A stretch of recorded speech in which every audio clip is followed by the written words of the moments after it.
Hello students, welcome to e learning with Ankit. I hope your study is going well and good.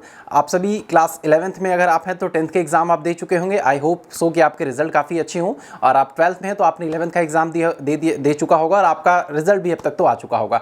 तो देखो 11th में कुछ mistakes जो होता है कह सकते हैं विलिंगली और अनविलिंगली हम कर ही देते हैं, तो उसके बारे में भी आज हम डिस्कस करेंगे और डिस्कस करेंगे सिलेबस के बारे में। इस पर्टिकुलर वीडियो में we are going to discuss about the syllabus, जो सीबीएसई का न्यू सिलेबस है सेशन 23-24 के लिए क्या रहने वाला है। क्लास 11th और क्लास 12 दोनों के लिए सिलेबस के बारे में हो सकता है सिलेबस आप पहले से भी देख चुके होंगे, तो उस सिलेबस के अकॉर्डिंग अब क्या हमारे एक्शंस होने चाहिए, ठीक है, कैसे हमें सिलेबस को कंप्लीट करना है with in the limited time frame, और क्या कुछ वो मिस्टेक्स है जो कि प्रीवियस ईयर के स्टूडेंट कर चुके हैं वो आपको नहीं करना है। बिकॉज जो इस बार जो सिलेबस है the same syllabus was in the last year also, कह सकते हैं कि मीन्स 2022-23 में जो सेशन था आपका वहां पर वही सिलेबस था। लेकिन जो बच्चे वहां गलती किए, जो हम लोगों ने देखा है क्लास में या at the last of the session की बच्चे इधर उधर भागते फिरते हैं, सर ये चैप्टर करना है, तो क्या मिस्टेक रह गई है उसको भी लास्ट में हम डिस्कस करेंगे। चलो पहले देख लेते हैं सिलेबस के बारे में कि क्या सिलेबस रहा है, क्या कौन से चैप्टर्स हमारे डिलीट हुए हैं।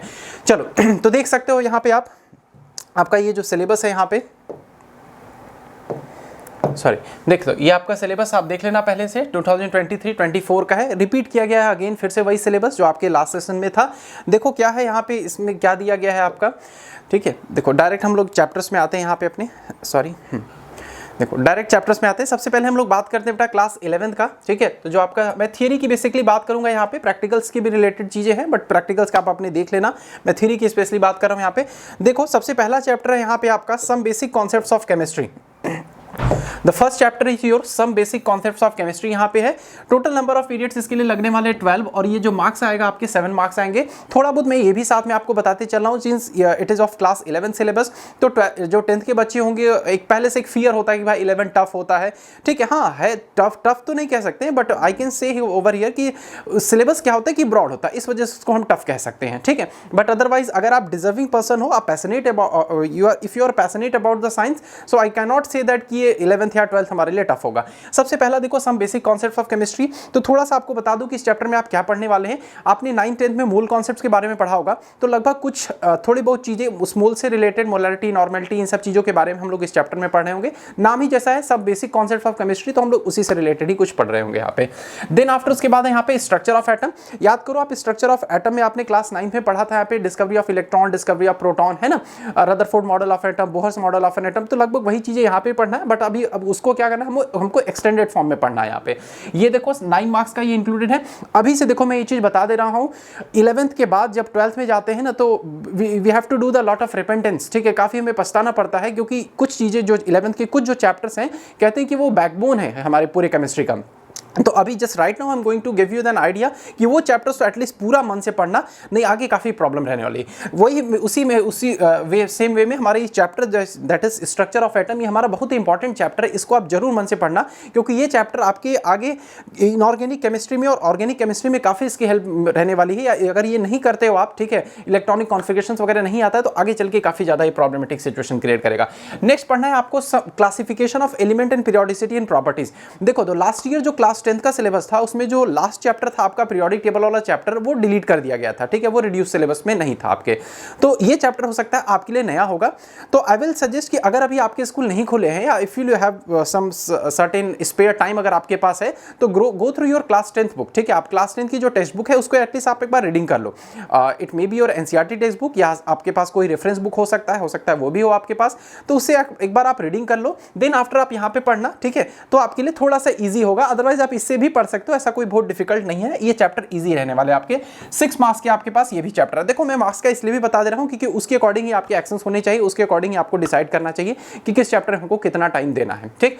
नेक्स्ट उसके बाद है chemical bonding and molecular structure. देखो इस चैप्टर के लिए मैं एकदम अगेन अभी से लिख दे रहा हूं, this chapter is your backbone of the chemistry. याद रख लेना, ये आपने क्या है, ये बैकबोन है आपकी केमिस्ट्री का, whether it's of your 11th class chemistry और 12th क्लास केमिस्ट्री। आप 12th की लास्ट जिस दिन आप पढ़ोगे उस दिन मेरी इस बात को आप याद करोगे कि why I said this chapter is a backbone of the chemistry. तो जरूर से ये पढ़ लेना, ठीक है। 7 मार्क्स की ये भी आएंगे, आप देख लो 14 क्लासेस आपको लगेंगे, और डिपेंडिंग अपॉन आप कहाँ पढ़ रहे हो, कैसे पढ़ रहे हो, तो 14 क्लास आपको लगेंगे उस पर। नेक्स्ट है केमिकल थर्मोडायनेमिक्स। देखो इसके बाद 4th चैप्टर के बाद अगर आप एनसीईआरटी देखोगे तो एनसीईआरटी में एक चैप्टर आपका और दिया गया है, इसके बाद होता है स्टेट्स ऑफ मैटर। तो if you are passionate about science, आपके पास है थोड़ा सा समय, तो आप स्टेट्स ऑफ मैटर एटलीस्ट उसको रीडिंग जरूर से कर लेना।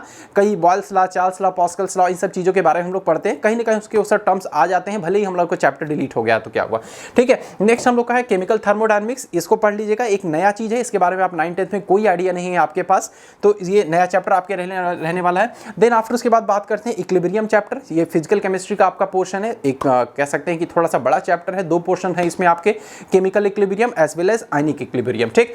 नेक्स्ट उसके बाद बात आती है आपके यहाँ पे रेडॉक्स रिएक्शंस की हम लोग बात कर रहे हैं। देखो रेडॉक्स रिएक्शन हम लोग का क्या है यहाँ पे, देखिए एक minute, sorry just a minute. देखो अगला चैप्टर हम लोग का रहने वाला बेटा यहाँ पे रेडॉक्स रिएक्शन हम लोग का चैप्टर है। तो ये रेडॉक्स रिएक्शन चैप्टर है, ये भी चैप्टर आपके 11th में तो आपका इसका यूज है ही, साथ साथ जब वेन्यूअल में क्लास 12th है, जब आप क्लास 12th में पढ़ रहे होगे तब भी इसका यूज रहने वाला है। यहाँ पे छोटा चैप्टर है ये, देखो 4 मार्क्स से इसके क्वेश्चंस आते हैं। तो ये जो रेडॉक्स चैप्टर है ये आपके 11th के हाफ ईयरली एग्जाम में ही इसके क्वेश्चन पूछ लिए जाते हैं, तो इसलिए टाइम उस हिसाब से आप मैनेज करो कि आप रेडॉक्स तक तो एटलीस्ट पढ़ सको। नेक्स्ट आप उसके बाद देखिए, अब यहाँ से बात आ जाती है, ये दोनों ही जो चैप्टर्स है आपके पास है, जैसे चैप्टर नंबर 8 और 9, ये आपका ऑर्गेनिक केमिस्ट्री के पोर्शन में आता है ये, ठीक है। और अभी से मैं आपको बता दे रहा हूं कि क्लास 12th में पूरी एक बुक ही होती है आपकी ऑर्गेनिक केमिस्ट्री की, तो इस वजह से आपकी ये 2 चैप्टर्स काफी इंपॉर्टेंट रहने वाले हैं। देखो सबसे पहला इसमें organic chemistry, some basic principle and techniques, आप 10th में पढ़े होगे कार्बन एंड कंपाउंड, कुछ इसी से रिलेटेड है, मतलब वहां से जो चीजें हम लोग ने पढ़ा था उसी को थोड़ा एक्सटेंडेड वे में हमको फिर से पढ़ना है, ठीक है। तो this is all about your organic chemistry, some basic principle. इसमें भी 1-2 टॉपिक्स डिलीट किया गया है, अगर आप पुरानी एनसीईआरटी के बुक से पढ़ोगे तो वहां पे थोड़ी बहुत चीजें आपको एक्स्ट्रा मिलेंगी। अगर आप नई एनसीईआरटी अभी जो मार्केट में आई है न्यू एडिशन, अगर आप उससे लेते हो तो आपको जितना इस सिलेबस में दिया गया है, नीचे टॉपिक वाइज ही दिया, अभी हम लोग देखेंगे उसे भी, तो वो आपको वहां पे मिल जाएगा उतना। नेक्स्ट वन उसके बाद बात आती है बेटा हम लोग का हाइड्रोकार्बन्स। तो बिना इस चैप्टर को पढ़े आप हाइड्रोकार्बन नहीं समझ सकते हो, ठीक है। तो जैसे मैंने बात किया था, ऊपर चैप्टर था हम लोग का chemical bonding and molecular structure, वो भी चैप्टर बिना पढ़े आप इस चैप्टर को नहीं पढ़ पाइएगा, हाइड्रोकार्बन्स, जो कि इंपॉर्टेंट है, ठीक है। देख लो इस चैप्टर से आपके 10 मार्क्स के क्वेश्चन रहने वाले हैं। आप अभी देख लो इस पूरे 11th में ही आपको 11 मार्क्स यहाँ से और 10 मार्क्स ये, टोटल 21 मार्क्स के आपके केवल और केवल ऑर्गेनिक केमिस्ट्री से ही पूछे जा रहे हैं। So you can say not only you can say, I can see over here कि ऑर्गेनिक केमिस्ट्री का हमारा कितना ज़्यादा इंपॉर्टेंस है। तो ये बात रही आपकी total all about the syllabus of class 11th chemistry. कितने चैप्टर्स पढ़ने हैं टोटल ऑल ओवर, आपको 9 चैप्टर्स आपको पढ़ने हैं। टाइम है आपके पास एनफ, क्योंकि 12th में आप हो नहीं, तो आपके ऐसा कोई प्री बोर्ड वगैरह का कोई टेंशन है नहीं। तो आप मान के चलो कि आप नेक्स्ट ईयर जनवरी एंड तक आप पढ़ रहे होगे, तो आपके पास अच्छा खासा टाइम है, आप कर सकते हो।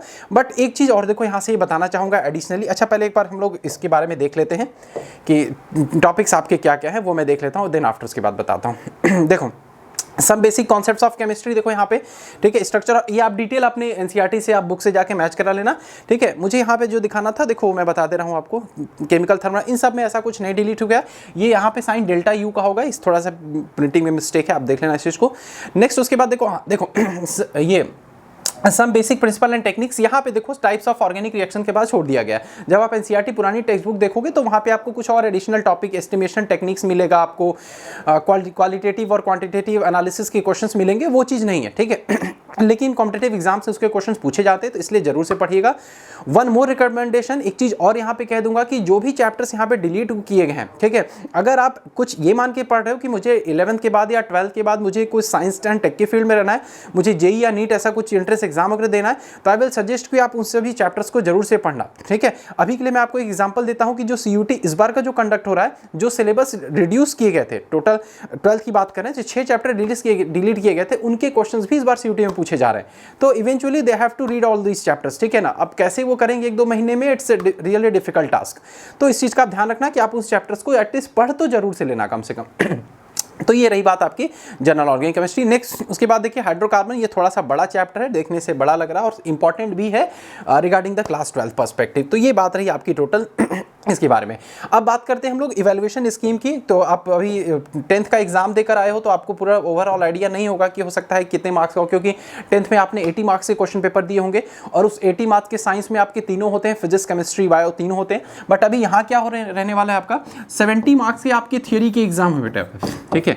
70 मार्क्स आपके थियरी के एग्जाम होंगे, ठीक है। उसमें तीनों ही सेक्शन रहेंगे आपके, फिजिकल, इनऑर्गेनिक, ऑर्गेनिक, केमिस्ट्री, मतलब जो 9 चैप्टर हम लोगों ने देखा उससे रिलेटेड रहेगा।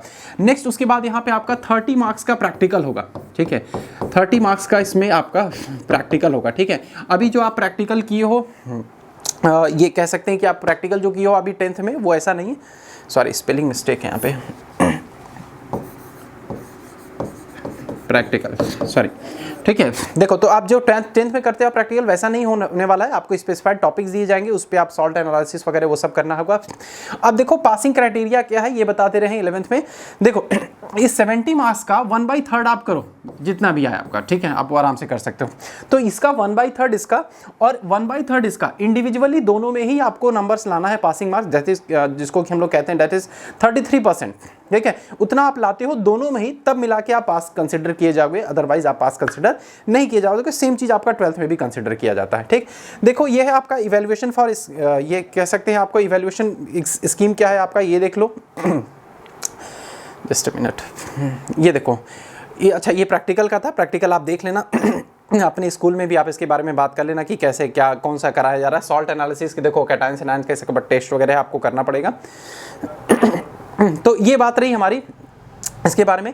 क्या इंपॉर्टेंट बुक्स रहने वाले हैं, अगर आपको बुक से रिलेटेड प्रॉब्लम है कि अब 11th में अगर हमको आइडिया नहीं लग रहा है कि कौन सी बुक हमारे पास होनी चाहिए, ठीक है, तो उसके लिए आप कमेंट सेक्शन में बताना, आई will make a proper video solution कि कौन सी वो बेस्ट बुक रहने वाली है। क्योंकि कई बार आप कहते हो कि सर एनसीईआरटी में चीज़ें कौन साइज दी है तो नहीं समझ में आती है, या एनसीईआरटी कैसे पढ़ें, इसके लिए क्या करना है, तो soon I will make a video for that solution also. तो do let me in the comment section कि ऐसा आपको ऐसा इस सब में से अगर कोई भी प्रॉब्लम है तो उसके बारे में हम लोग डिस्कस करेंगे। तो ये बात रही हमारी इसके बारे में। अब यहाँ से स्टार्ट हो जाता है हम लोग का क्लास 12th से रिलेटेड, ठीक है। तो ये रही पूरी बात हमारी 11th की। देखो 10th और 12th में थोड़ा सा ये डिफरेंस है कि 10th में चीज़ें चैप्टर्स काफ़ी कम है, जहाँ पे आप 4 चैप्टर पढ़ के आ रहे हो, here you have to read all the 9 chapters, ठीक है। तो काफ़ी कह सकते हैं कि बड़ा है, और हर एक चैप्टर अपने आप में 10th के 2 चैप्टर्स के बराबर है, या इवन उससे बड़ा भी हम कह सकते हैं चैप्टर, ठीक है।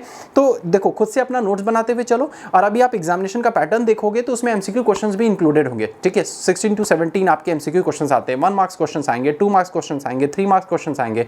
तो at last what can I से ओवर हियर कि आपको एम्फेसिस देना है, कि जोर देना है आपको एमसीक्यू क्वेश्चंस पे भी, ठीक है। क्योंकि देखो इवेंचुअली क्या है कि 11th या 12th के बाद, नॉट 11th के बाद, आप 12th के बाद कहीं ना कहीं आप कॉम्पिटिटिव एग्जाम्स में बैठ रहे होगे। तो अच्छा है ये चीज़, सीबीएसई ने सही किया मेरे अकॉर्डिंग, तो सही है कि अभी से एमसीक्यू एग्जाम्स उसमें कंसिडर किए जा रहे हैं। तो जब आप एमसीक्यू एग्जाम्स की अभी से प्रैक्टिस करते चलोगे तो आपको ये चीज़ फायदा मिलेगा क्लास 12th के बाद, ठीक है। तो 2 चीज़ का याद रखना, सबसे पहला खुद का अपना एक नोट्स बनाते रहिए with whatever the reference book और टेक्स्ट बुक और from wherever the resources you are studying, ठीक है।